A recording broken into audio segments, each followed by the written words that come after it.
Bonsoir. Alors, je vous avais dit dans ma dernière vidéo que je ferais une séance en rapport avec le somatic experiencing. J'avais en réalité une autre séance en tête, mais je vais faire une petite diversion et plutôt faire une séance en rapport avec le figement, la notion de figement. Donc, on s'éloigne pas trop en fait du somatic experiencing, mais je pense que ce sera une séance qui sera beaucoup plus utile, beaucoup plus pratique pour celles et ceux qui ont l'impression d'être bloqués, d'être figés, d'être comme gelés et qui ont l'impression de ne pas accéder à toutes leurs ressources à cause du trauma complexe. Souvent, souvent, c'est ça qui provoque ce figement à répétition. Je vous en ai déjà parlé de la réaction de figement quand on ne peut ni fuir ni combattre et que face à une menace ou à un défi, on se retrouve comme paralysé ou immobilisé. Et si cette réaction se répète souvent, a fortiori si on a installé en fait ce système de défense dans l'enfance parce qu'on était constamment soumis à des stress qu'on ne pouvait pas gérer, cette réaction peut alors se déclencher quand bien même on n'est pas en face d'une menace ou en face d'un défi trop important parce qu'on peut tout à fait avoir les capacités par exemple de compléter une tâche au travail. Mais même si on le sait, on se retrouve dans un état de figement et on a l'impression que notre cerveau ne suit pas. On a l'impression qu'on ne peut pas avancer. Et souvent, euh, au bout d'un moment, on peut avoir l'impression qu'on est devenu incompétent parce qu'on a plus on n'a plus accès à ces ressources-là qu'on sait avoir eues. On sait ce qu'on a été capable de faire par le passé, mais pour beaucoup d'entre nous qui souffrons de trauma complexe, de stress post-traumatique complexe, on se retrouve complètement figé à pas savoir quoi dire, à ne pas savoir comment réagir, à ne pas savoir comment aborder une tâche, à ne pas pouvoir commencer un projet ou commencer. On peut se retrouver vraiment juste bloqué, même que ce soit au bureau ou ailleurs, on peut se retrouver complètement bloqué. Donc, dans ces cas-là, ce qui se passe, c'est qu'il est très possible que vous soyez de manière automatique, votre cerveau reptilien a décidé que vous étiez en mode survie. C'est-à-dire que la la majeure partie de votre énergie va partir dans le cerveau reptilien et ne va plus alimenter le cerveau, le néocortex, qui vous permet de réfléchir calmement, qui vous permet de raisonner et de faire marcher aussi votre volonté. Donc, la volonté n'a plus cours. On peut avoir l'impression d'être flemmard, on peut se, s'auto-flageller en se disant, mais je suis juste pas motivée, j'ai pas l'énergie, je peux rien faire, mais c'est plus compliqué que ça et on peut vraiment se déculpabiliser parce qu'en réalité, c'est absolument pas de votre faute. Donc, si ça vous parle, cette séance est pour vous, la séance qui va suivre, et comme je vous l'expliquais, pardon, dans la vidéo précédente, l'une des caractéristiques du trauma, c'est l'immobilité. C'est-à-dire que le, le stress vécu par le passé, en fait, se reproduit dans le présent, même si les circonstances ont changé. Les souvenirs, que l'on a, en fait, c'est comme si, ça arrivait encore, dans le moment présent. Et réinstaller du mouvement est crucial pour pouvoir dépasser ce qui vous bloque. Donc ça, c'est un peu l'idée dans la méthode Somatic Experiencing dont je vous parlais la dernière fois, dans la dernière vidéo. Donc je vais commencer par une relaxation de base et je vous inviterai à vous remémorer un événement où vous vous êtes retrouvé figé, que ce soit au travail ou dans la vie de tous les jours. Ça peut se manifester par exemple dans une interaction où plus tard, on se dit, mais pourquoi est-ce que j'ai pas répété? Parce qu'on n'est pas en contact vraiment avec sa répartie quand on est en mode survie. Notre cerveau néocortex, en fait, ne réfléchit pas suffisamment efficacement. Et donc, on se trouve bête, on se dit, oh, j'aurais dû réagir comme ça, ou alors, euh, ce qui arrive souvent aussi, donc, comme je l'ai mentionné un peu avant, ce qui pose problème au travail, c'est quand on veut faire quelque chose, et comme si notre corps et notre tête, en fait, ne répondent pas. Et on se retrouve un peu bloqué.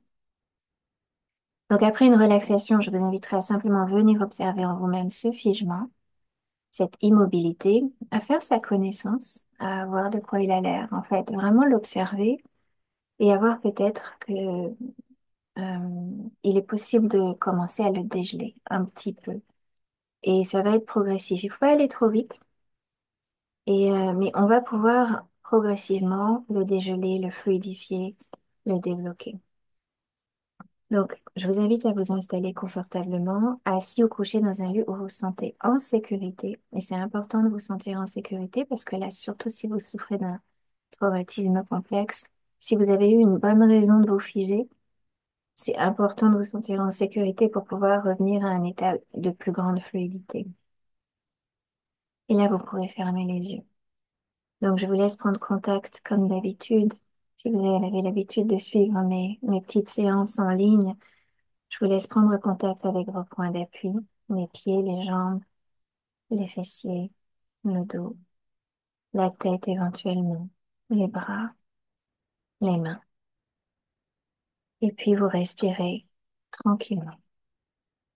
Prenez conscience de votre tête, de sa forme, de son poids, et détendez-la dans son ensemble en commençant par le cuir chevelu. Imaginez que le cuir chevelu se détend, puis le front, l'espace entre les deux yeux, les joues, la mâchoire, la langue peut se reposer dans la cavité inférieure si vous le souhaitez. Vous pouvez, si vous le souhaitez, légèrement entrouvrir les lèvres et vraiment relâcher la bouche dans son ensemble. Puis vous pouvez détendre la gorge, les cordes vocales, le cou, l'avant du cou, l'arrière du cou. Puis les épaules. Laissez retomber vos épaules, vos bras, vos coudes, avant-bras, poignets, mains et vos doigts. Et maintenant, je vous invite à prendre une grande respiration dans la poitrine afin de relâcher les muscles intercostaux et le haut du dos. Si vous êtes assis, vous ne gardez que les tensions nécessaires à la posture. Vos muscles intercostaux ainsi que les muscles du haut du dos se détendent.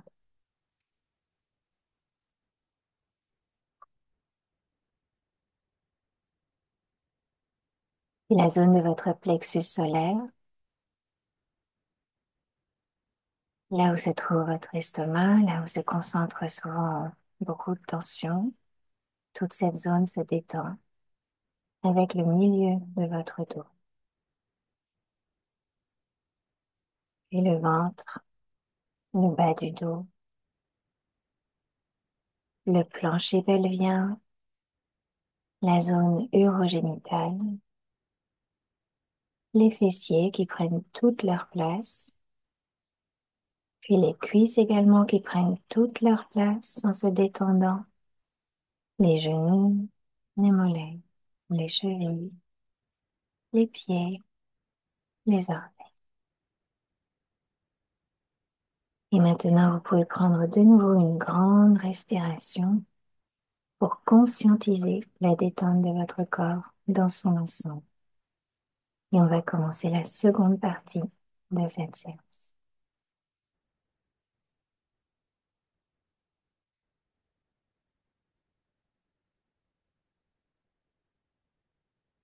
Je vous invite à laisser venir à votre conscience un souvenir où vous vous sentiez figé, bloqué.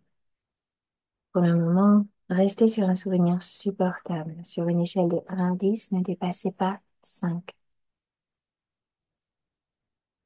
C'est peut-être un moment au travail où vous n'arriviez pas à entamer une tâche, où vous vous sentiez bloqué. Ça peut être un moment où vous avez la volonté d'entamer un projet, mais vous ne parvenez jamais à vous mettre en mouvement. Prenez le temps d'identifier la sensation dans votre corps, une sensation associée à ce souvenir ou cette situation, et peut-être que vous aurez directement accès à la sensation sans avoir recours au souvenir. Identifiez maintenant où se trouve cette sensation dans votre corps. La sensation qui correspond à ce figement, à ce blocage. Si vous avez besoin de plus de temps, vous pouvez mettre cet enregistrement sur pause. Et maintenant que vous êtes connecté à cette sensation interne, posez votre attention dessus, doucement, posément, sans jugement, avec bienveillance, avec douceur.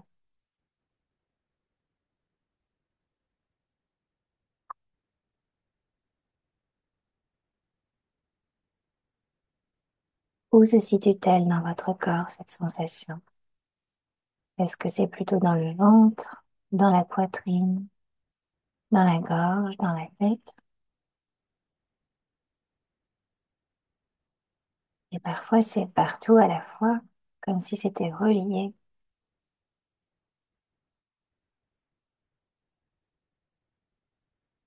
Et quelle sensation accompagne cette première sensation? Peut-être des picotements dans les bras, dans les mains, une envie de pleurer, une impression d'être submergé. Sachez qu'en acceptant de ressentir toutes ces sensations, vous allez dans le bon sens. Vous allez dans le sens de leur libération, dans le sens de votre liberté de choisir consciemment de ce que vous souhaitez faire ou non. Et en continuant de ressentir et d'observer cette sensation d'immobilité en vous-même, pouvez-vous lui donner une forme, une couleur peut-être?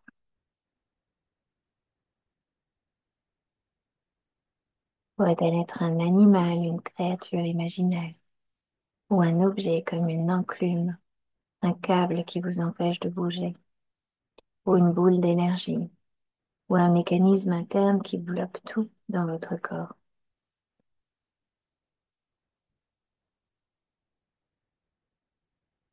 Et cette chose est-elle souple, rigide, articulée, fixe?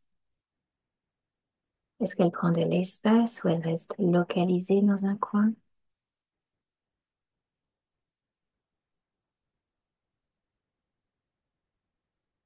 Prenez maintenant le temps de prendre 3 grandes respirations. Je vais le faire avec vous.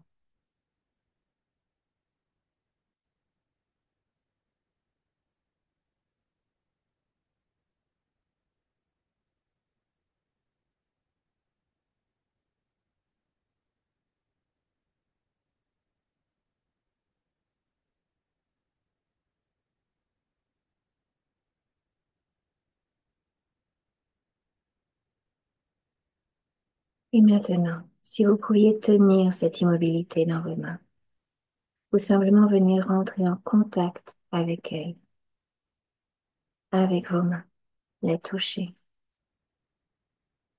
Venez placer vos mains en fonction, réellement ou en imagination.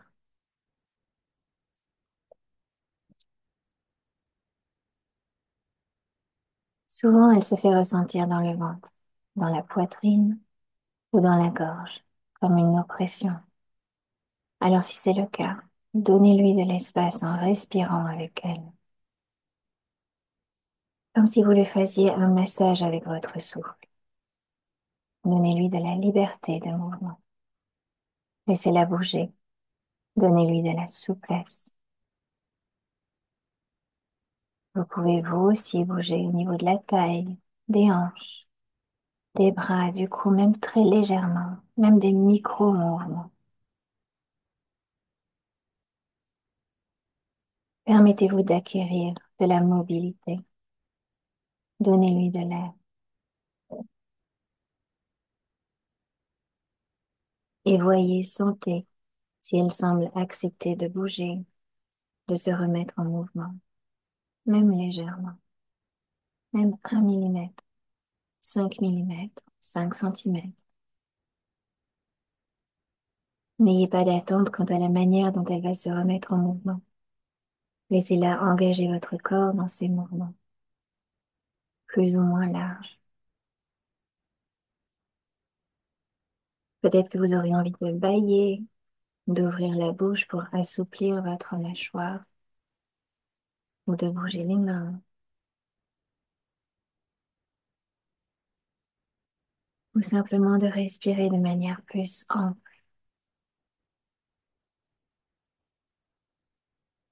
de ressentir votre corps s'assouplir dans son ensemble, le buste, la gorge,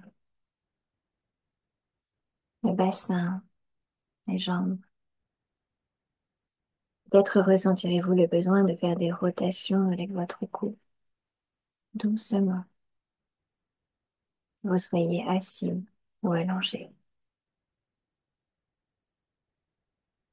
Sentez où se dirige l'énergie et accompagnez cette énergie.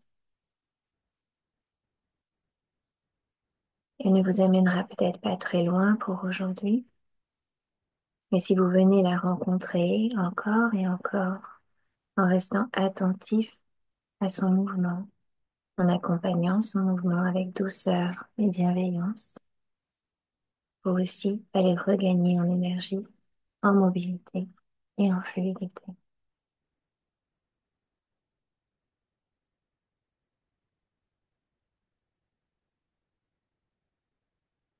Vous pouvez même lui donner un nom si vous le souhaitez. Comme ça, quand elle semble vous entraver à l'avenir, vous pouvez la nommer et revenir avec elle pour accompagner son mouvement et vous libérer un peu plus. Je vous laisse rentrer dans cette présence à vous-même et à ce qui semble agir comme un frein dans votre corps. Vous pouvez même lui poser des questions, écouter ses réponses. Et quand la communication sera complète pour aujourd'hui, votre corps vous le fera sentir. Ne forcez pas par votre volonté. Laissez le processus se faire sans forcer. Observez votre propre rythme, le rythme de votre corps et de l'énergie qui a sa propre vie en vous. Et donc, quand votre corps vous le dira, vous pourrez revenir à votre état de veille habituel. En commençant par bouger vos mains, vos pieds, en vous étirant, en bâillant, et seulement à la fin, vous pourrez ouvrir les yeux, peut-être avec un regard nouveau, pour reprendre le cours de votre journée. Mais il est important que vous preniez le temps d'intégrer les bienfaits de cette séance. Faites confiance à votre corps pour vous faire sentir le moment où il est prêt à revenir à son état de veille habituel. La fin de la séance est un moment où de nouvelles connexions interneuronales se créent et permettent un changement en profondeur. Prenez le temps pour laisser ce changement s'installer en vous. Et plus vous pratiquerez, et plus les évolutions positives se feront tangibles. Je vous laisse avec ces mots et je vous souhaite une belle semaine.